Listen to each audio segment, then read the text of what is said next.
Good morning పిల్లలు. మనకి holiday తర్వాత రోజు పిల్లలు చాలా తక్కువగా వస్తున్నారు కదా. ఎందుకలా? ఒక్కరోజు సెలవు సరిపోవట్లేదు మీకు కదా. సండే ఒక్కరోజు సెలవు ఇస్తే సరిపోవట్లేదు. అవును, మనకి సెలవులు ఎక్కువగా ఎప్పుడు వస్తాయమ్మా? దసరాకు వస్తాయి సెలవులు. 10-15 రోజులు వస్తాయి ఒక్కొక్కసారి. ఇంకా ఎక్కువ సెలవులు ఎప్పుడు వస్తాయి? ఎండాకాలం. అవునా, ఎండాకాలం సెలవులు బాగా ఇస్తారు. ఎందుకంటే ఎండల్లో పిల్లలకి ఇబ్బంది అవుతుంది అనేసి సెలవులు ఎక్కువ ఇస్తారు. ఎండాకాలం అంటే ఎండలు ఎక్కువగా ఉంటాయి. ఎండాకాలం తర్వాత వచ్చేదేంటి? చలికాలమా? వర్షాకాలం. అవునా, వెరీ గుడ్. వర్షాకాలం. వర్షాకాలంలో ఏమవుతుంది? బాగా వర్షాలు కురుస్తాయి, బాగా వర్షాలు పడతాయి. అప్పుడు కూడా సెలవు వస్తుంది కదా. మనం తీసుకోవచ్చు సెలవు అప్పుడు. వర్షం పడుతుందని స్కూల్కి రాలేదు అనేసి. వర్షం ఎలా వస్తుంది అసలు? ఆకాశంలో మబ్బులు పట్టినప్పుడు వర్షం పడుతుంది. అయితే మన ఊళ్ళల్లో అలా ఏం చెప్తారంటే, తూనీగలు ఉంటాయి కదా, తూనీగలు బాగా తిరుగుతుంటాయి బయట. ఎప్పుడన్నా చూసారా మీరు? రెక్కలు ఉంటాయి చిన్న చిన్నగా. సీతాకోక చిలుక కాదు, తూనీగలు. ఆ తూనీగలు బయట చాలా తిరుగుతున్నప్పుడు ఆ రోజు వర్షం పడుతుంది అని చెప్తారు ఊళ్ళల్లో. అలాగే వర్షం రావాలని చాలా ఊళ్ళల్లో కప్పలకి పెళ్ళిళ్ళు చేస్తారంట, తెలుసా? పెళ్ళిళ్ళు చేసి ఊరంతా ఊరేగిస్తారనమాట, వర్షం పడాలి అనేసి. ఎందుకు?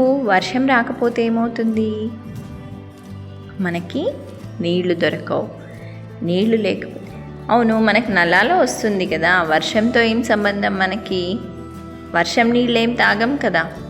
అలా కాదు, వర్షం వస్తేనే ఆ నీళ్ళన్నీ నదులు, చెరువులు ఇవన్నీ నిండుతాయన్నమాట. అప్పుడు మనకు ఆ నీళ్లను పైపుల ద్వారా పంపిస్తూ ఉంటారు ఇళ్లల్లోకి. అదే వర్షమే రాలేదనుకో, నదులు, చెరువులు అన్నీ ఎండిపోతాయి. ఎండిపోతే అప్పుడు మనకి నీళ్లుండవు. మనం పొద్దున్నే లేవగానే ఏం చేస్తాం? బ్రష్ చేసుకుంటాం, స్నానం చేస్తాం, అమ్మ వంట చేస్తుంది. వీటన్నిటికీ ఏం కావాలి? నీళ్లు కావాలి. అందరికీ ప్రతి పనికి ఏదో ఒక దగ్గర నీళ్ళు అవసరం అవుతూనే ఉంటాయి. ఒకరోజు మనం అన్నం తినకుండా అయినా ఉండగలమేమో, కానీ నీళ్లు తాగకుండా అస్సలు ఉండలేం. అంతేనా? మీరందరూ అంతేనా? కాసేపు గ్రౌండ్లో ఆడుకొని వస్తే వాటర్ టీచర్ అని అడుగుతూ ఉంటారు. అవునా? అంటే మనం ఎక్కువ కష్టపడ్డప్పుడు, అలసిపోయినప్పుడు, చెమటలు బాగా వచ్చినప్పుడు, ఎండ ఎక్కువగా ఉన్నప్పుడు బాగా దాహం వేస్తుంది. అదే ఎండాకాలం అయితే ఏం చేస్తాం? ఇంకా చల్ల నీళ్లు తాగాలనిపిస్తుంది. కుండలో నీళ్లు, ఫ్రిడ్జ్లో నీళ్లు తాగుతూ ఉంటాం. అలా నీళ్లు కావాలంటే మనకి వర్షం రావాలి. అలా వర్షం కోసం ఊళ్ళల్లో కప్పలకి పెళ్ళిళ్ళు చేస్తారట, పూజలు చేస్తారు. చెరువులు, నదులు ఇవి ఉంటాయి కదా, వాటికి పూజలు చేస్తారు.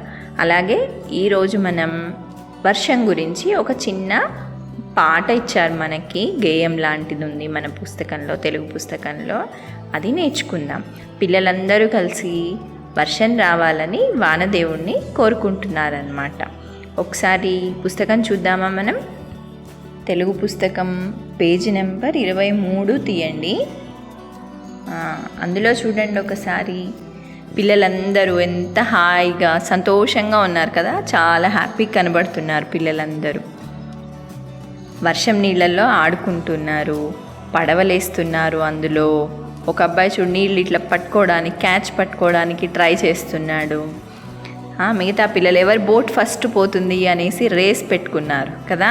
బోట్స్ వదిలేసి, పడవలు వదిలేసి నీళ్ళల్లో ఎవరిది ఫస్ట్ వెళ్తుంది అని చూస్తున్నారన్నమాట. ఇంకొక అబ్బాయి కూడా రెడీగా చేతిలో పడవ పట్టుకొని ఉన్నాడు వేయడానికి. అవునా? అది సిటీయా, ఊరా? ఆ చిత్రం ఉంది, ఆ పిక్చర్ దేని గురించి? ఊర్లాగా ఉంది కదా. చెట్లు అవి అన్నీ చాలా ప్రశాంతంగా కనపడుతుంది. అన్ని పెంకుటిళ్ళు ఉన్నాయి. ఒక్కటి డాబా ఇల్లు ఉంది. అక్కడ ఒక కుక్క పిల్ల కూడా ఉంది మెట్ల మీద కదా. ఈ పిల్లలందరూ ఆడుతుంటే అది చూస్తుంది అక్కడి నుంచి, వర్షంలోకి రాకుండా మెట్ల మీద నించొని చూస్తుంది. అక్కడ చూడండి, ఇంకా పిల్లల వెనకాల ఒక ఇంటి దగ్గర ఒక గంప కమ్మేసింది చూడండి. దాని కింద ఏముండి ఉంటాయి? కోడి పిల్లలు ఉంటాయి. అక్కడ ఒక కుక్క కూడా ఉంది కదా స్తంభం దగ్గర. ఆ కోడి పిల్లల్ని గంప కింద కమ్మేసి పెట్టారు, మళ్ళీ వర్షం పడుతుంది కదా అందుకని. అట్లానే పిల్లలు చూడండి ఎంత హాయిగా. మీకు కూడా వర్షంలో ఆడుకోవడం అంటే చాలా ఇష్టం కదా. పడవలేసారా ఎప్పుడన్నా మీరు వర్షంలో?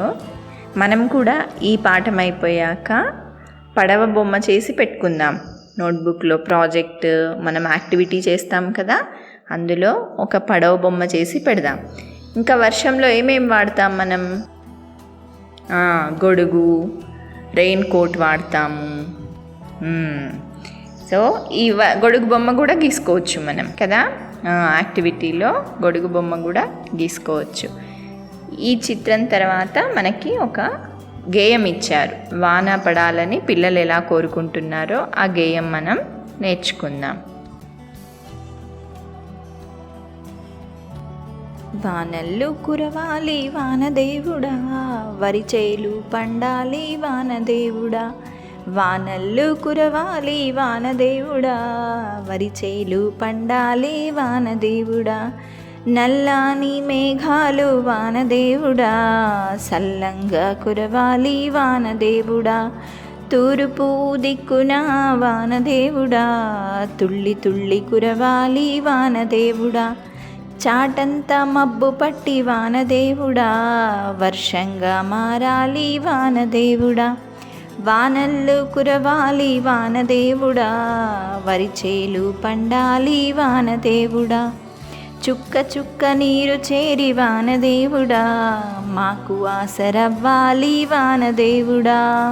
మా ఊరి కుంటల్లు వానదేవుడా, మత్తడై దుంకాలే వానదేవుడా. చెరువులన్నీ నిండాలి వానదేవుడా, అలుగులై పారాలి వానదేవుడా.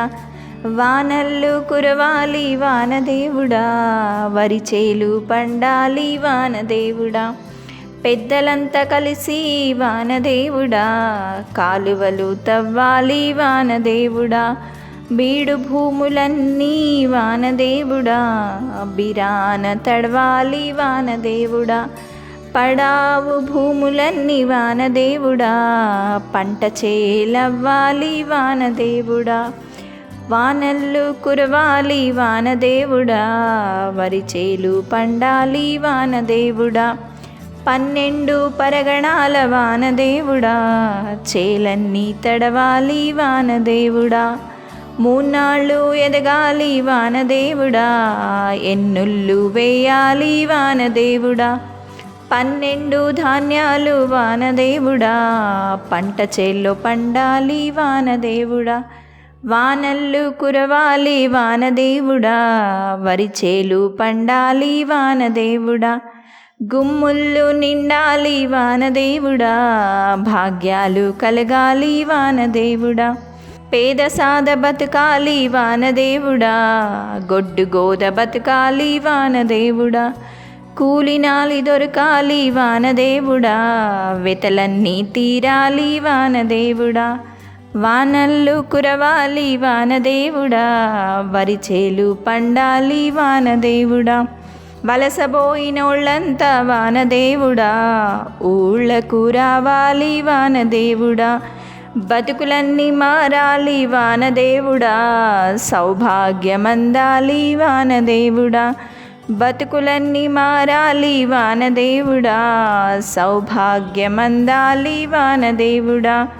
వానల్లు కురవాలి వానదేవుడా, వరిచేలు పండాలి వానదేవుడా.